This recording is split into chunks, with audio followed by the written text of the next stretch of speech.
ஒரு நாடு சுதந்திரமா இருக்குன்னு நாம எப்ப சொல்லுவோம்டா அந்த நாட்டு மக்கள் பயமில்லாம பேசிக்க தான் அதை சொல்லுவோம். ஆனா இன்னைக்கு உலகத்துக்கே சுதந்திரம் சொல்லிக் கொடுக்கும் அமெரிக்காவிலேயே மக்கள் பேச பயப்படுறாங்கன்னு சொன்னா உங்களால நம்ப முடியுதா? அமெரிக்காவோட பேமஸான பத்திரிகையாளராக இருக்கிற டக்கர் கார்சன் அவர்கள் சமீபத்தில் ஒரு குண்டை தூக்கி போட்டிருக்கார்.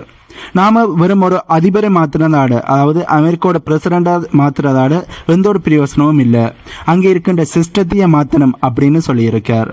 அது ஏன் அமெரிக்காவில் தேர்தல்கள் வந்தாலும் எதுவுமே மாறுறதில்லை.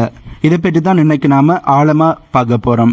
வீடியோக்குள்ள போறதுக்கு முன்னே நம்ம சேனலை சப்ஸ்கிரைப் பண்ணி பக்கத்துக்கு பெல் ஐகானை கிளிக் பண்ணி வைங்க. அப்பதான் நான் போடக்கூடிய வீடியோஸை நீங்க உடனுக்குடன் பார்க்க முடியும். வாங்க இப்ப வீடியோக்குள்ள போலாம். யோசிச்சு பாருங்க, அமெரிக்காவில் 2024 தேர்தல் முடிஞ்சா எல்லாமே சரியாயிடும்னு அமெரிக்க மக்கள் நம்பினாங்க. ஆனா டக்கர் கார்சன் அவர்கள் என்ன சொல்றாருன்னா, தேர்தல் முடிஞ்ச பிறகுதான் இந்த நிலைமை இன்னுமே மோசமா மாறிக்கொண்டு போகுதுன்னு அவர் சொல்லியிருக்கார். ஏனெண்டா அங்கே இருக்கிறது வெறும் 2 கட்சிகள் இல்லை, அதை யூனிட் பார்ட்டின்னு சொல்றாங்க. அதாவது வெளியே பார்க்கும்போது 2 கட்சி சண்டை போடுற மாதிரி எங்களுக்கு தோணும். ஆனா உள்ளுக்குள்ள 2 பேருமே ஒரே குட்டையில ஊறின மட்டைகள் தான். மக்கள் யாருக்குமே ஓட்டு போட்டாலும் அந்த அரசாங்கம் எடுக்கிற முடிவுகள் என்னவோ சில பெரிய இடங்களுக்கு சாதகமாகத்தான் இருக்கும். இதனாலதான் மக்கள் தங்கள் ஏமாற்றப்பட்டதா உணர ஆரம்பிச்சிருக்கிறார்கள். இதனாலதான் கொந்தளிக்கவும் ஆரம்பிச்சிருக்காங்க. அடுத்த ரொம்ப முக்கியமான பாயிண்ட் என்னன்னா, ஃபாரின் பவர் இன்ஃப்ளூயன்ஸ்.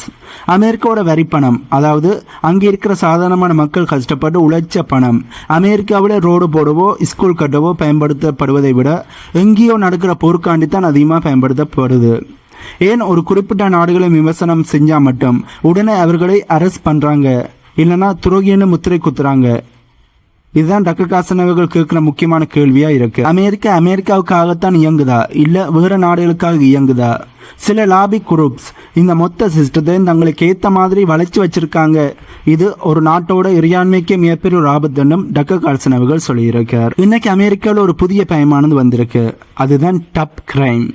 நீங்க ஒரு விஷயத்தை தப்புன்னு நினைச்சு அதை வெளியில சொன்னா உங்க வேலை போயிடும், உங்களை சமூகத்தில் இருந்து ஒதுக்கி வைப்பார்கள்.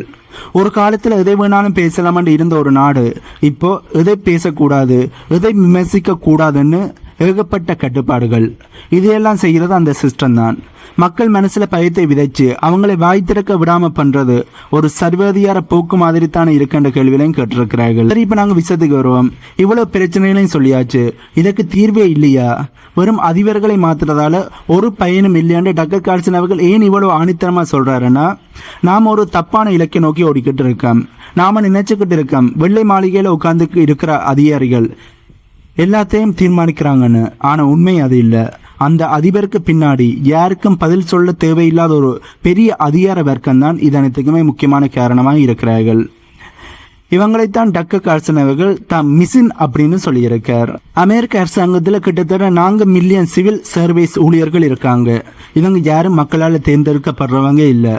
ஆனா ஒரு அதிபர் கொண்டு வர்ற சட்டத்தையோ இல்ல ஒரு கொள்கையோ வேலை செய்ய விடாம தடுக்கிற அதிகாரம் இவங்க கிட்ட இருக்கு. ஒரு பிரசிடன்ட் 4 வருஷத்துல போயிடலாம், ஆனா இந்த அதிகாரிகள் அங்கேதான் இருப்பாங்க. இவங்க தான் நிஜமான அதிகாரத்தை சொல்றாங்க. இதனால்தான் டக்கர் கார்சன் அவர்கள் என்ன சொல்றாருன்னா, முதல்ல இந்த பெர்மனன்ட் கவர்மெண்டை கிடைக்கணும், இவங்களை வேலை நீக்கம் செய்ய அதிபருக்கு அதிகாரம் இருக்கணும், அப்போதான் மக்கள் விருப்பம் நிறைவேறும் அவர் சொல்லியிருக்கார். அமெரிக்காவோட அரசியல்ல இன்னைக்கு இருக்கிற இன்னும் ஒரு பெரிய சாபம் லாபியிங். மற்ற நாடுகளோட அரசாங்கங்கள் அமெரிக்காவில் இருக்கிற சில நிறுவனங்களுக்கு பணத்தை கொடுத்து அமெரிக்காவோட வெளியுறவு கொள்கையை தங்களுக்கு சாதகமாக மாற்றிக்கிறாங்க. டக்கரோட வாதம் என்னென்னா, அமெரிக்கர்களுக்காகத்தான் இருக்கணுமே தவிர அதிக பணம் கொடுக்குற நாடுகளுக்காண்டி இருக்கக்கூடாது. வெளிநாட்டு லாபி குழுக்கள் அமெரிக்க அரசியலில் தலையிடுறதை சட்டபூர்வமாக தடை செய்யணும். இது நடந்தாலே பாதி பிரச்சனைகள் முடிவுக்கு வரும் என்று அவர் சொல்லியிருக்கார். அடுத்ததாக டக்கர் கார்சன் அவர்கள் ரொம்ப தைரியமான ஒரு பாயிண்டை சொல்லியிருக்கார். CIA, FBI போன்ற உளவு நிறுவனங்கள் இன்னைக்கு அமெரிக்காவோட அரசியலை தீர்மானிக்கிற சக்தியாக மாறிடுச்சு. டக்கர் கார்சன் அவர்கள் என்ன சொல்றாருன்னா, இந்த நிறுவனங்கள் மக்களோட வரிப்பணத்தில் இயங்கிக்கிட்டு இருக்கு. மக்களுக்கே தெரியாம அவங்களோட அந்தரங்கத்துல தலையிடுறாங்க. இவங்களோட அதிகாரத்தை, அதாவது இந்த உளவமைப்புகள் இத்தனை வேலைகளை செய்யறபடியால் இந்த உளவமைப்புகளோட அதிகாரத்தை குறைச்சு இவங்க என்ன பண்றாங்க என்பதை மக்களுக்கு வெளிப்படையா தெரியப்படுத்தணும் என்று சொல்லியிருக்கு. கடைசி ரொம்ப முக்கியமானது பேச்சு சுதந்திரம். இன்னைக்கு பெரிய டெக் நிறுவனங்களும் அரசாங்கமும் கைகோத்துக்கிட்டு மக்கள் என்ன பேசணும் என்பதை முடிவு பண்றாங்க. இது ஜனநாயகத்துக்கு எதிரான விஷயம். ஒரு சிஸ்டம் ஆரோக்கியமா இருக்கணும்னா அங்கே விமர்சனங்களும் அனுமதிக்கப்படணும். யாரையும் அவங்களோட கருத்துக்காக டாப் கிரைம் செஞ்சதா சொல்லி தண்டிக்க கூடாது. இதையெல்லாம் செய்யணும்னா அமெரிக்காவோட மக்களுக்கு தேவைப்படுறது ஒரு சாதாரணமான அரசியல்வாதி இல்ல, இந்த மொத்த சிஸ்டத்தையும் எதிர்த்து நிற்கிற துணிச்சலான உண்மையான தலைமை.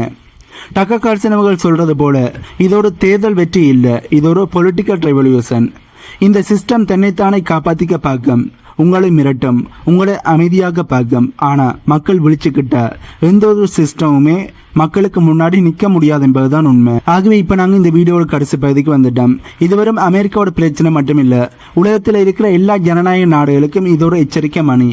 சிஸ்டம் வலிமையாகும் போது மக்கள் பலவீனப்படுவார்கள். ஆகவே டக்கர் கார்ல்சன் அவர்கள் சொல்றது உண்மையா இல்லையாங்கிறதை நீங்களே முடிவு பண்ணி கொள்ளுங்க. ஆனால் ஒன்று மட்டும் தெளிவாக தெரியுது, மக்கள் விழிச்சிக்காத வரைக்கும் இந்த மர்ம சக்திகள் ஆட்டம் போட்டுக்கிட்டே தான் இருக்கும்.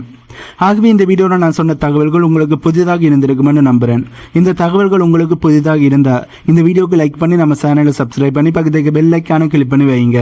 அப்போ தான் நான் போடக்கூடிய வீடியோஸை நீங்கள் உடனுக்குடன் பார்க்க முடியும். இன்னும் ஒரு புதிதான தகவல்கள் அடங்கிய புதிய வீடியோவில் உங்களை நான் மீட் பண்ணுறேன்.